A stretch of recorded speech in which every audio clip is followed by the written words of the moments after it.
सांगली, मिरज आणि कुपवाड महानगरपालिकेतील बागकाम कर्मचाऱ्यांसाठी महाराष्ट्र कामगार कल्याण मंडळाच्या वतीनं राबवण्यात येणाऱ्या विविध योजनांची माहिती देण्यासाठी चर्चासत्र आयोजित करण्यात आलं। यावेळी कामगार कल्याण अधिकारी अरुण लाड यांनी कर्मचाऱ्यांना माहिती सांगून लाभ घेण्याचे आवाहन केले।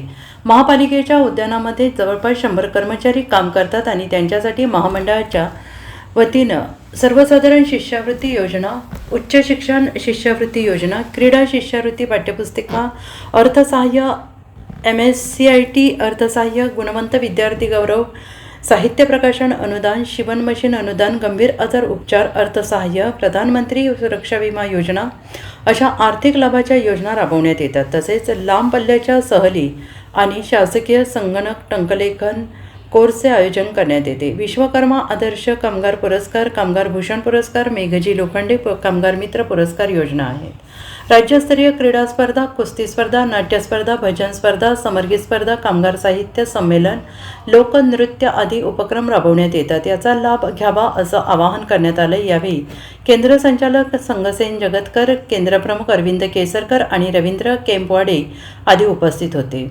महापालिका आयुक्त संजिता महापात्रा, अतिरिक्त आयुक्त देशमुख, उद्यान अधीक्षक गिरीश पाठक यांचे मार्गदर्शनाखाली या कार्यक्रमाचे आयोजन करण्यात आले।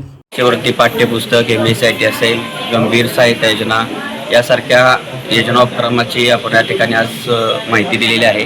कामगार कल्याण अधिनियम 1953 या कायद्यान्वये जून आणि डिसेंबरमध्ये कर्मचाऱ्यांचे 25 रुपये व मालकाचे 75 रुपये असे वर्षातून 2 वेळा जून आणि डिसेंबरमध्ये हा कामगार कल्याण निधी हा महाराष्ट्र कामगार कल्याण मंडळाकडे वर्ग होतो व त्या माध्यमातून सामाजिक, सांस्कृतिक, क्रीडात्मक, शैक्षणिक अशा योजना उपक्रम या ठिकाणी महाराष्ट्र कामगार कल्याण मंडळामार्फत आपण राबवतो।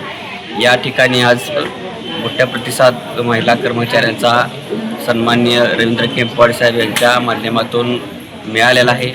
या सर्व स्कीमचा सर्व कामगार कर्मचारी यांनी लाभ घ्यावा असा मी आवाहन करतो। Video report SVN Marathi Sangli.